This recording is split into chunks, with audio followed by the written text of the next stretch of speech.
Shikues të nderuar, Talpo Televizioni ju përshëndes, se ftoi të ndiqni edicionin informativ të lajmeve.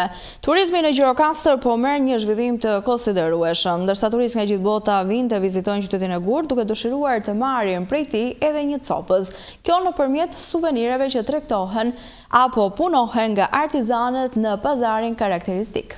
Turizmi në Gjirokastër po merr një zhvillim të konsiderueshëm, ndërsa turistë nga gjithë bota vinë të vizitojnë qytetin e Gurë, të cilët dëshirojnë të marrin prej Gjirokastrës edhe një pjesë me vete, një suvenir të punuar në Gurë. Sipas gurgëdhënësit Ermal Makri, interesi është i lartë, ndërsa më shumë kërkojnë simbolet kombëtare. Që kishin diçka që jep një lezet, një gust, kish gustuaj pazarit. Ki diçka që unë jam sot, në sajtë babait tim Muedin Makriut. Ky zanat është një zanat i bukur në pamje të jashtme, po dhe ki ka ato vështirësitë e tij. Me çfarë përballen juve sot? Me çfarë përballen? Çfarë vështirësish përballen? Vështirësitë këtu janë se jam e keqe është, nuk mund takon që ta them unë si Gjirokastrit, po më vjen keq se e shoh konkurrenca. E shoh qytetin çiksi të boshatisur.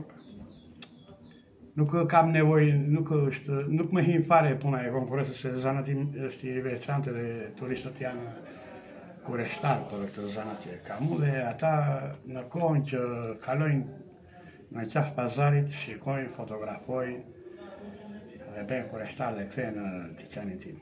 Çfarë kërkojnë më shumë turistët? Çfarë tërhiqen më shumë nga turistët? Turistët janë të çuditshëm, më kërkojnë gjëra nga më të çuditshmet. Po unë vajta 5 vjet që punoj vetëm dhe janë më duket vetja si dominus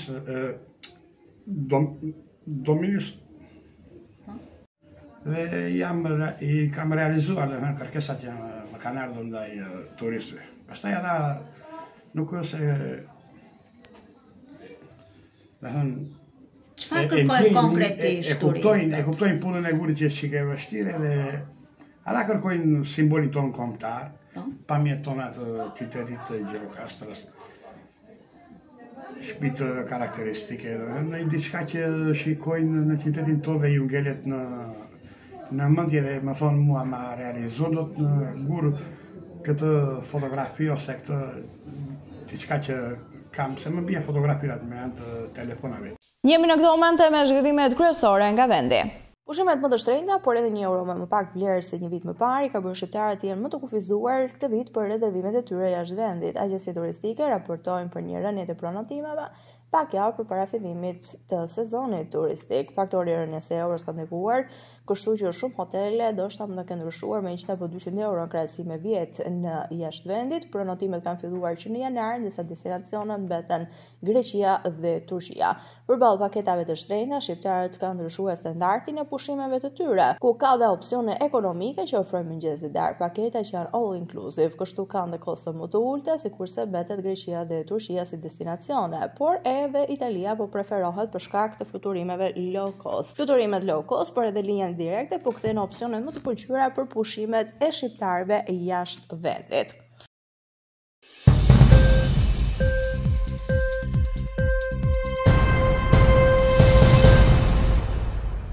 Në Shqipëri punohet mesatarisht rreth 43.7 orë në javë, gati 8 orë më shumë se sa në vendet e Bashkimit Evropian.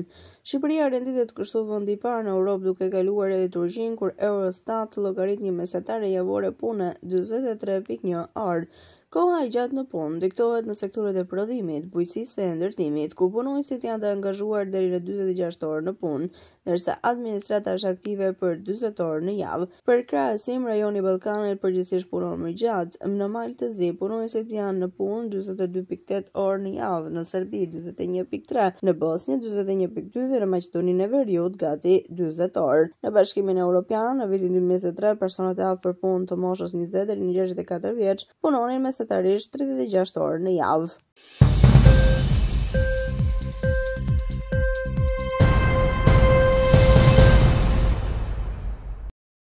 Për bizneset e vogla e të mesme ka qenë më e lehtë marrja e kredi në tremujorin e parë të këtij viti, ndërsa kryetësimi i standardeve të kreditimit pritet të vijojë edhe tremujorin e dytë. Të dhënat nga vërtetimi më i fundit i Bankës Qendrore mbi aktivitetin kreditues në vend tregojnë se kostot dhe kufizimet më të ulta nga bilanci bëjnë që bankat të tregohen më tolerante për sa i përket dhënies së kredive ndaj këtij segmenti të bizneseve.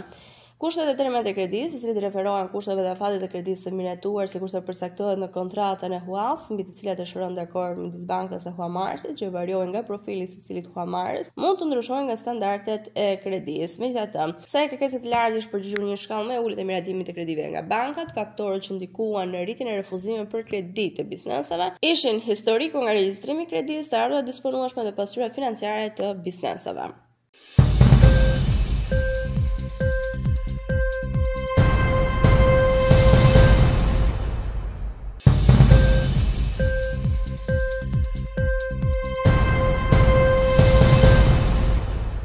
Rusia thotë se Ukraina ka nisur një sulm me dron përgjatë natës, duke synuar Moskën për natën e dytë radhazi. Të katër aeroportet kryesore të kryeqytetit u mbyllën për disa orë për të garantuar sigurinë, por më vonë u rihapën, ka thënë në Telegram agjencia mbikëqyrëse e aviacionit të Rusisë, Rosaviacia. Kryebashkiaku i Moskës, Sergei Sobyan, tha në media sociale se të paktën 19 dronë ukrainas ishin shkatëruar para se të arrinin në qytet nga drejtime të ndryshme. Ukraina nuk ka komentuar ende, por kryebashkiaku i Kharkiv tha se Rusia kishte kryer gjithashtu sulme me dronë në qytet gjatë natës, si edhe në zonën e Kievit. Guvernatori i rajonit të Odesës në Ukrainë, Oleh Kiper, tha se një person u vrami sulm me dronë.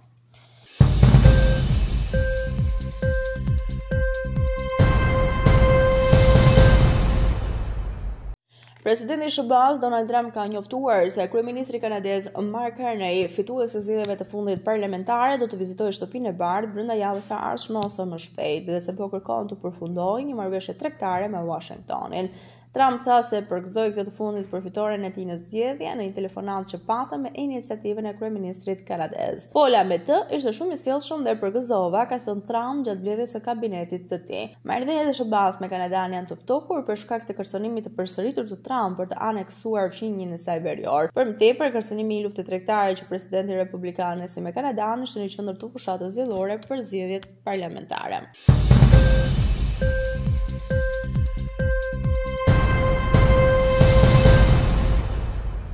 Puna nga shtëpia mund të jetë e dëmshme për shëndetin, pasi të rinj që punojnë nga shtëpia mund të bëjnë 30 minuta më pak aktivitet fizik çdo ditë, ka zbuluar një studim i re.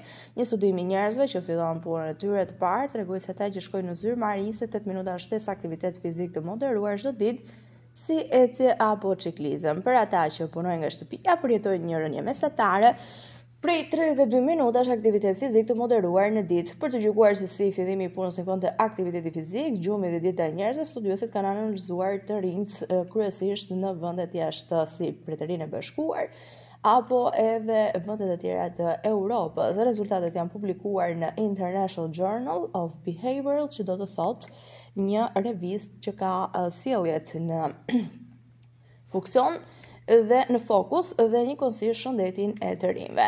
Fillimi i punës mund të ketë ndikim të madh në stilin tonë të jetesës dhe sjelljet që mund të bëjnë një ndryshim në shëndetin tonë, nëse jo më një herë, atëherë më vonë në jetë, thonë studiuesit.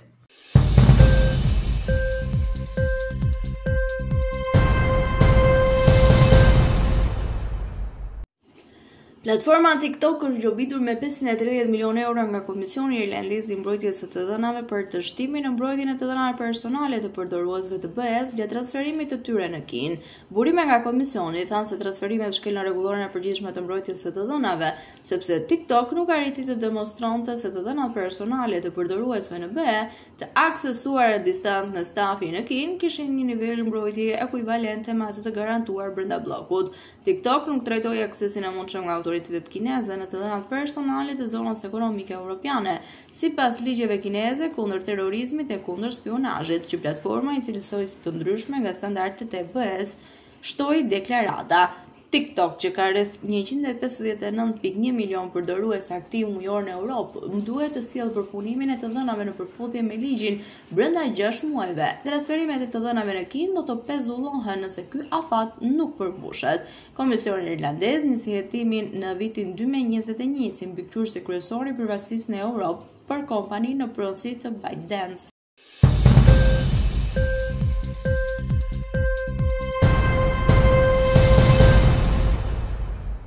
Ishte gjithçka e përgatitur për këtë edicion informativ lajmash, unë ju falenderoj për vëmendjen tuaj, bashkë mirupafshim.